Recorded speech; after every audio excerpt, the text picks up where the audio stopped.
ഭാർഗവേട്ട നീ എന്തിനു പിന്നെ വന്നു? കമ്പി അടിക്കാൻ ഞാൻ പറഞ്ഞല്ലേ. കമ്പി അടിക്കണമെങ്കിൽ ചേട്ടൻ എന്റെ മേൽവിലാസം അറിയില്ലല്ലോ. റെയിൽവേ സ്റ്റേഷനിൽ എത്തിയപ്പോഴാണ് ഞാൻ ആ കാര്യം ഓർത്ത്. പിന്നെ ഞാൻ രാത്രി പ്ലാറ്റ്ഫോമിൽ തന്നെ കിടന്നു. നീ എവിടെ കിടന്നു എന്ന് ഞാൻ ചോദിച്ചില്ല. കേറി വാ, മേൽവിലാസം തന്നിട്ട് പെട്ടെന്ന് സ്ഥലം വിട്ടോളണം. ആ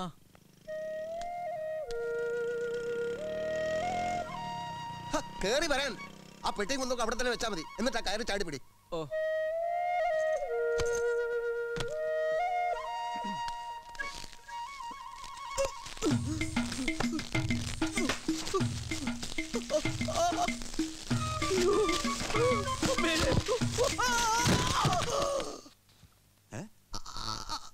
എന്താ എന്താ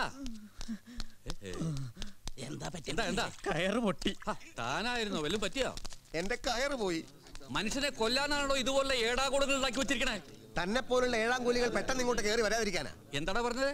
കുറെ നാളായി നിന്നെ ഞാൻ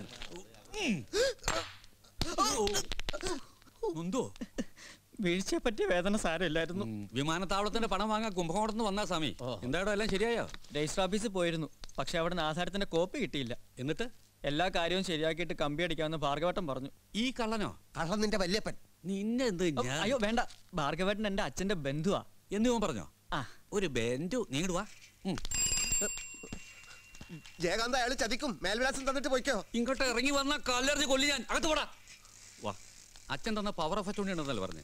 എടുക്ക കാണട്ടെ.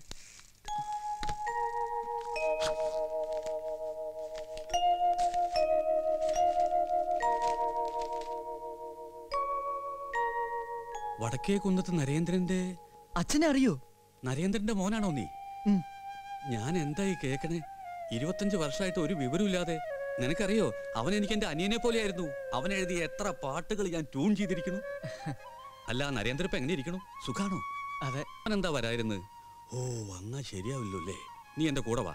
ആധാരം കയ്യിലില്ലെങ്കിൽ അടുത്ത നടപടി എന്താണെന്ന് നമുക്ക് കൈമൾ വക്കീലോട് ചോദിക്കാം. വാ.